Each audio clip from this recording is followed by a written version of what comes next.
At the peak of the most powerful dynasty, its demise crept in slowly but surely. No one can predict it. The end of an era is the beginning of a new one. The end of the Mutapa kingdom was the beginning of the Rozvi. This is the story of Changamire, a Rozvi ruler, Mambo. His name was Dombodzvuku. In the land between the Zambezi and Limpopo, the land of gold, one of the most powerful kingdoms existed, the Great Zimbabwe. After the fall of the Great Zimbabwe, the Mutapa dynasty was scattered and it was becoming weaker.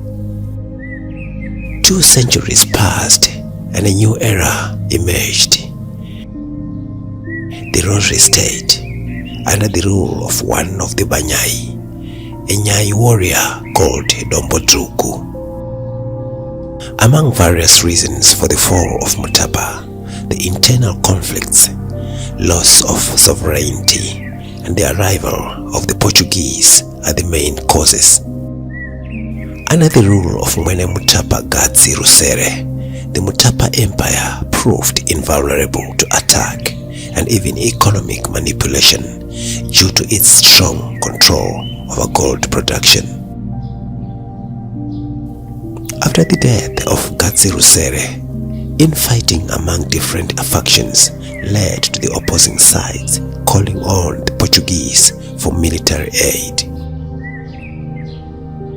Towards the mid-1600s, the Portuguese had infiltrated the Mutapa state. In 1629, Mutapa Mambo, son of Gatsirusere, attempted to expel the Portuguese, but he failed, and in turn he was overthrown. His rival, who was a Christian convert, Mavura Mande, with the aid of the Portuguese, fought and defeated Mambo Kapararidze. This led the Portuguese to install Mavura Mande on the throne. The following events were the signing of treaties between the Mutapa and the Portuguese. Although Mutapa remained nominally independent, it was in practice a client state. From this era, the Portuguese were in control of the trade and the trade routes. Other Mutapa tributaries opposed this. According to their assumptions, Mavura was a Portuguese puppet. Eventually, other Mutapa tributaries, Madanda, Kitebe, and Manyika, ceased to pay tribute. The Portuguese continued to weaken the Mutapa. In 1663, the Prezores deposed Mutapa city, Kazuru Kamsapa, and put their nominee, Kamarapasu Mukomwe, on the throne. In contrast, Mutapa Kamarapasu Mukomwe successfully drove some of the Portuguese from some areas and resettled some Mutapa families in the land. Mukomwe reunited the lower Zambezi, Tonga, and the Karanga under the Mutapa Empire and fought the marauding Portuguese with their aid. As a result, he was given the praise names Maguranyika Goveranyika, meaning the divider of the land. During this era, civil war raged in the Mutapa Empire until the appearance of another warrior related to Mutapa, whose name was Dombodzvuku. Risen from the Nyai ranks, Dombodzvuku was the leader of a fierce army named VaRozvi. VaNyai was one of the fierce young warriors recruited by the Mutapa Empire. VaNyai in the south of the plateau simply meant Changamire's subjects, but in the Mutapa kingdom, VaNyai had a different meaning. It meant the young soldiers. This is how VaNyai warriors were groomed. The sub-rulers, known as Makuru Kota, chose the local leaders who were tasked to recruit VaNyai. Even though they took part in other activities as messengers, hunters, and livestock herders, their main task was the fighting unit. The VaNyai were subdivided into companies, Mapoka. The emergence of the VaNyai appears to be one of the reasons for the continued existence and resilience of the Mutapa kingdom. They provided the military muscle to repel the Portuguese and Nguni. From the Nyai and the Barwe, another kingdom under the Rozvi dynasty was on the rise. It was led by Dombodzvuku, later titled Changamire Dombo. Due to increased violence by invaders, local Karanga leaders developed their own armies to protect their wealth, including cattle. Young warriors, VaNyai, offered several years of military service in exchange for a herd of cattle. Beginning as one of these local VaNyai, Dombo gained the title Changamire, Lord, and developed an effective and fierce army known as the Rozvi. By the 1670s, the Rozvi became a major force in the northeast of the Zimbabwean plateau. During the early 1680s, Dombo led his army to the southwest, where he conquered the Togwa. After that, he goes on and challenged the Portuguese of the Zambezi Valley. The military encounter between Dombo and the Portuguese first occurred in 1684. The main battle was the Battle of Mambo, which lasted 24 hours. The Rozvi used bows and arrows against the Portuguese firearms. Although Changamire Dombo managed to rout the Portuguese 4 or 4 times, his army suffered heavy casualties from gunfire.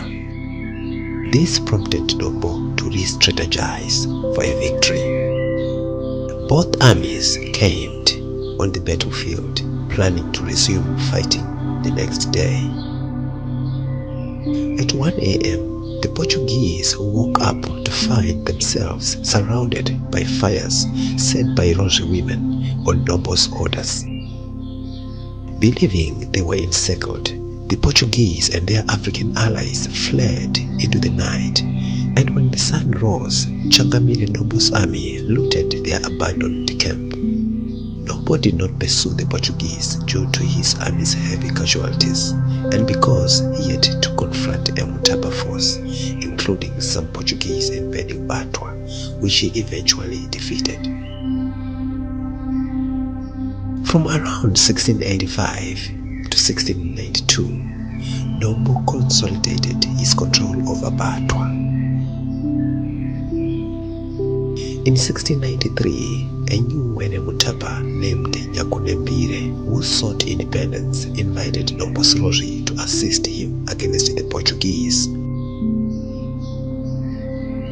That November, a Rozvi army attacked Portuguese settlements, destroyed their chapels, and dug up graves to use the remains as war medicine. Many Portuguese fled to Tete. Changamire Dombo's Rozvi invaded Manyika, replacing the ruler and eliminating the Portuguese presence. Further campaigns to the northeast were delayed by Dombo's death in 1696, which allowed the Portuguese to retreat from the plateau. Dombo had defeated the military superpower of that era. Records indicate that the Rozvi also used the so-called cowhorn formation long before the Zulus. They called this battle formation Muromo.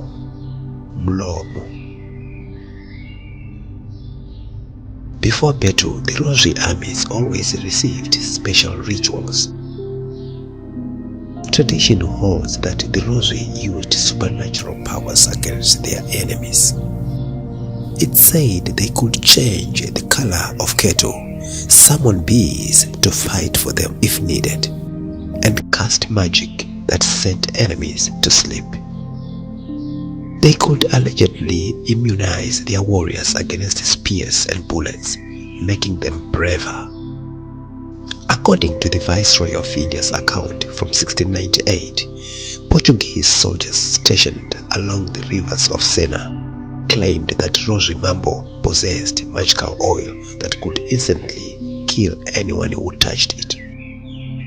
Portugal's urban areas who would not be influenced by such superstition pleaded with the Portuguese king to dispatch a new force of soldiers. The great Rozvi Mambo, Changamire Dombo I, wiped out all the Portuguese at Nambarare in 1693.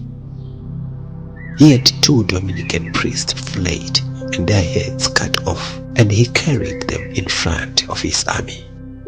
This gave the Portuguese in the rivers of Sena reasons to fear the Rozvi sorcery.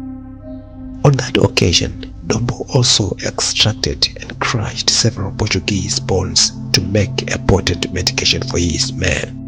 The Rozvi's affiliation with the uncanny offered their troops a significant psychological edge over any adversaries.